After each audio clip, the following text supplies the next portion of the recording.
I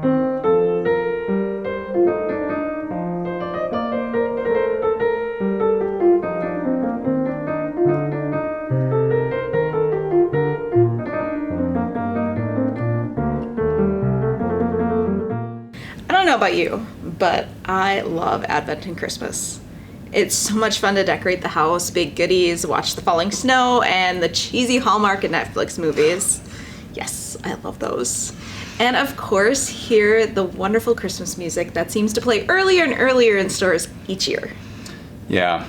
Well, this year at Bethlehem, we are focusing on the theme of resonance, namely how God's story, the story of our faith, resonates with the story of our lives in powerful ways, and how through the sharing of our stories, they resonate with others, coming out in this great life-giving experience of God's presence in love in our life.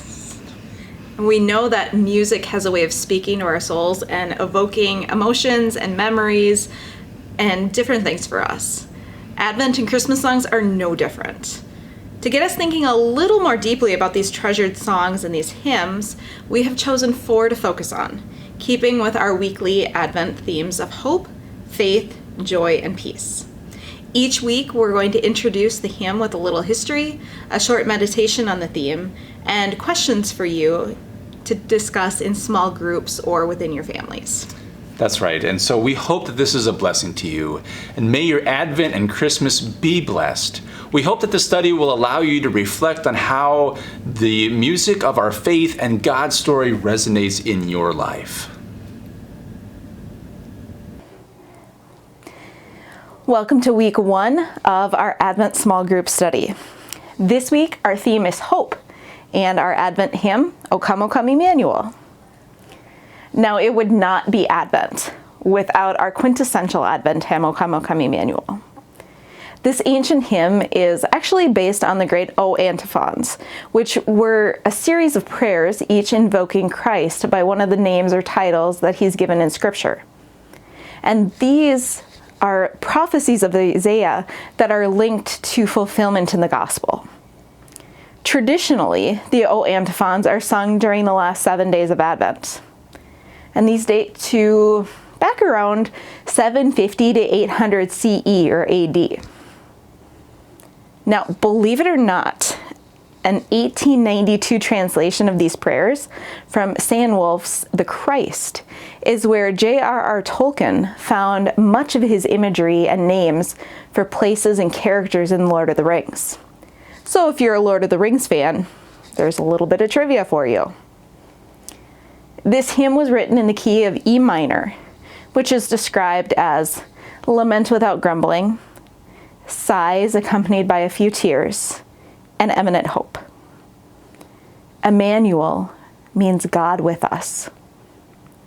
The branch of Jesse speaks to the messianic prophecy in Isaiah 11, verse 1, which looks forward to the harrowing of hell by Christ before his resurrection and the destruction of Satan's power over man. O Dayspring is the light that rises over the horizon, whether the morning sun or the day star. It comes from Malachi chapter 4, verse 2. But unto you that fear my name shall the Son of Righteousness arise with healing in his wings. The key of David is from the prophecy of Isaiah 22, verse 22. Key of the house of David will I lay upon his shoulder, so he shall shut and none shall open. Christ was of the house and lineage of David, and he was able to unlock the gates of heaven, barred since the fall, and close those of hell to which all humanity had been destined. Adonai means Lord, and it talks of the giving of the 10 Commandments, or the Elder Law, which is now to be interpreted in the light of Jesus' revelation. There's your little bit of history about O Come Emmanuel.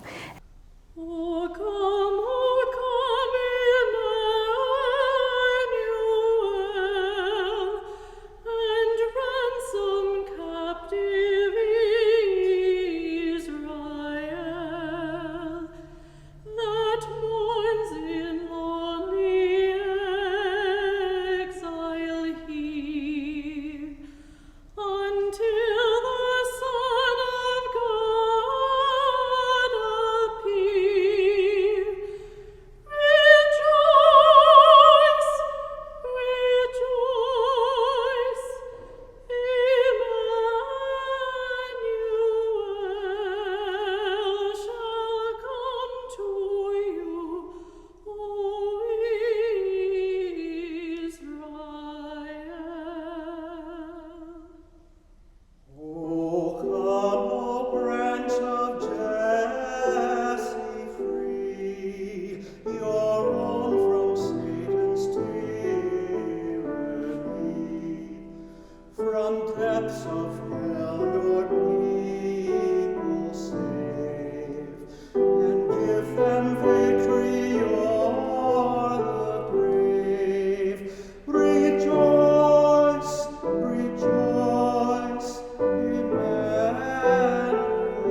Why would this particular hymn, O Come Emmanuel, speak to hope?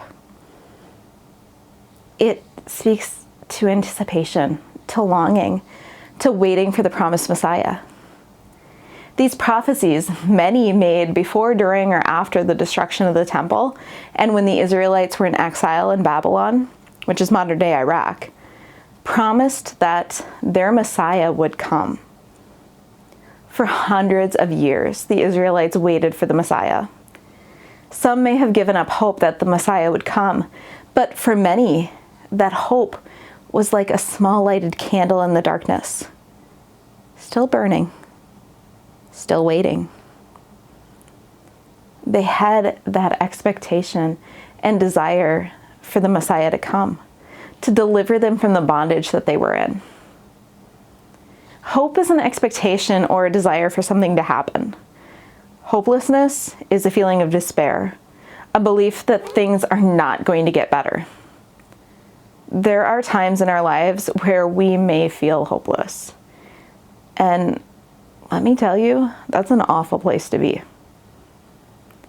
The first verse we sing, O come, Emmanuel, and ransom captive Israel, who mourns in lonely exile here, until the Son of God appear. Rejoice, rejoice, Emmanuel shall come to thee, O Israel. Having hope in the midst of darkness, of mourning, of feeling in exile, that hope can get us through some really difficult and trying times. I remember both during my deployment and my reintegration, when I was struggling hardcore with anxiety, depression, and post-traumatic stress disorder. I had days where things seemed hopeless. I trusted, though, that God was with me. I did have a small bit of hope that things would get better, even if in the moment it was seriously like trudging through a river upstream with concrete-filled boots.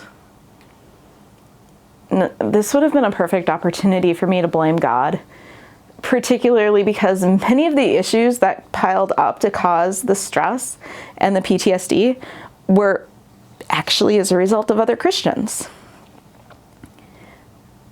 That's the thing, though. I never did blame God. Oh, I certainly blamed others. And I may have said flat out to some people, you are part of the reason people hate Christians. But I never blamed God. I never lost that hope that God was there for me, that God would lead me out of the darkness. I may have questioned a few times how long it was going to take, as I think that many of us do, as I'm sure that the Israelites probably did. Maybe that's why I like this hymn so much, because it reminds me that God keeps his promises and that better days come, even in the midst of exile and darkness. I would imagine that many of you have walked through your own dark valleys and exiles. I would imagine that you have had times where you questioned why you, why your loved one, when are things going to get better? And no, it's okay to ask those questions. Know also that God does not leave you, even if God seems hidden from you in those times. A small little grain of hope can help us overcome so much darkness and hardship. In 1 John chapter 1, verse 5, John writes, "This is the message we've heard from him and proclaim to you, that God is light, and in him there is no darkness at all." If you've ever taken a lit candle Shut the lights off. Look at the shadow. Go ahead and do it. Try it. There's no shadow of the flame because there is no darkness in light. That's the hope we have in God, that God will be our light in dark places where all other lights have gone out. That's the hope that the Israelites had, even when they were in exile, that God would send the Messiah to them. Rejoice, rejoice. Emmanuel shall come to thee, O Israel.